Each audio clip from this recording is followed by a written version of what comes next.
Hello everyone, welcome back. In this video, we'll be discussing about sets method inside Python. So sets is having also some inbuilt method and function. So let's try to see one by one. So guys, as you can see, there are some function actually I have listed down of this particular sets.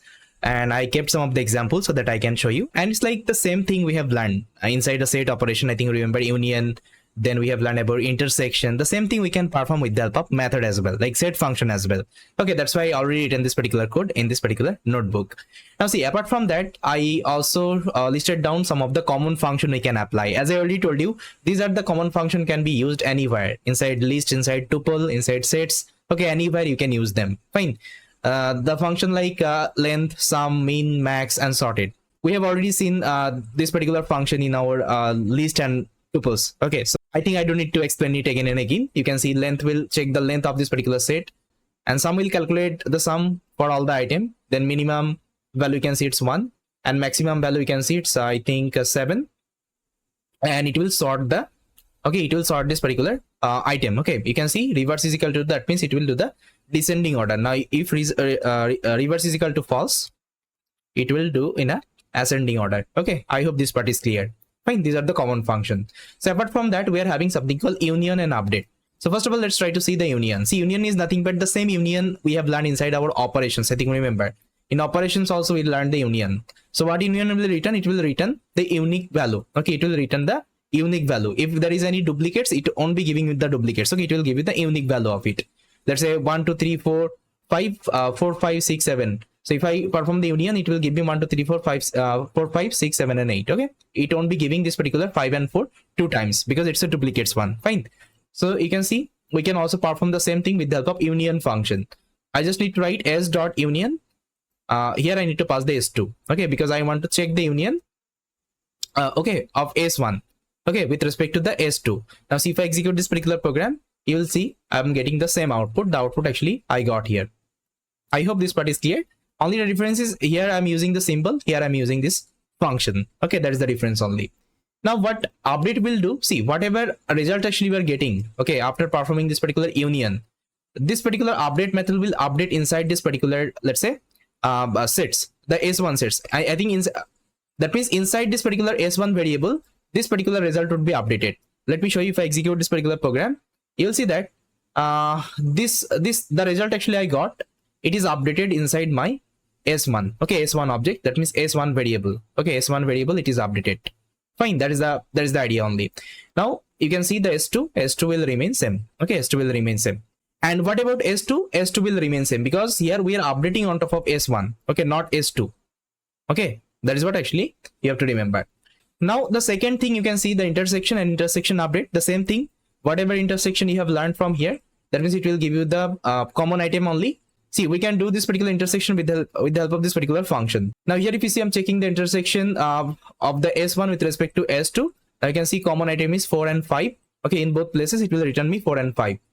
Fine. Now what intersection update will do? It will update. So whatever output actually we are getting after after applying this particular intersection, it will update inside s1 variable. Let me show you. If I execute this particular intersection update, now you'll see that now whenever I'm printing this s1, 4 and 5 is updated. But previously, what was that? Previously 1 2 3 4 5 was there, but it has been updated with this particular result. Okay, and s2 will remain same. Okay, there is no change inside s2. I hope this part is clear now. So similar wise difference and semantic difference. Okay, similar way actually we are doing. Let me show you. Let's say this is the difference. I think you saw the difference. Okay, that's how we can perform the difference. Difference will give you the value actually which is not present inside set 2. Okay, inside set 2 it's not available. You can see the same thing we can perform with this particular function difference. Now you will see that I will get the same output, and the output actually I'm getting, if I'm doing the difference update, it will update inside s1. You can see I'm updating on top of s1. Now if I execute this particular program, now see inside s1, 1 2 and 3 has been updated. Fine. Now semantic difference, you saw like the semantic difference. Okay, this is the semantic difference. Semantic difference will give you, so what semantic difference will give you? It will give you the item which is actually not common. You can see these two values common. So instead of that, it will give me all the value. Okay, one by one. You can see one by one all the value it will give me. So let me execute this particular program. So you'll see I'm getting the same output. And if I perform the semantic difference, so it will update this particular output inside this particular variable s1. You can see that it will update it. and s2 will remain same. Okay, there is no change. So guys, you can see some more function are available, like is disjoint, is subset, and is superset. Okay, so let's see, these are the function as well. See, first of all, let's try to see this particular is disjoint. Okay, this one here I have taken two sets, you can see s1 and s2, and inside that I'm having some value 1 2 3 4 and 7 8 5 and 6. Now if I perform is joint on top of this particular set, so what will happen? See, what is joint mean? Is joint means it is asking whether is there any common value or not in this particular two set. You can see there is no common value. There is no common value. Now if I execute this particular program, you will see that it will give me true. But if there is any common value, let's say there is a common value, let's say instead of 7 and 8 I will give 3 and 4. Okay, I will give 3 and 4. Now if I execute this particular program, it will give you false. That means if there is any common value, this disjoint will give you the false. Okay, if there is any common value, it will give you false. And if it is unique, if both sets are unique, it will give you true. That is the idea. So let me show you. If both sets are actually unique, it will give you true. That's the work of this particular is disjoint. Okay, I hope you got it.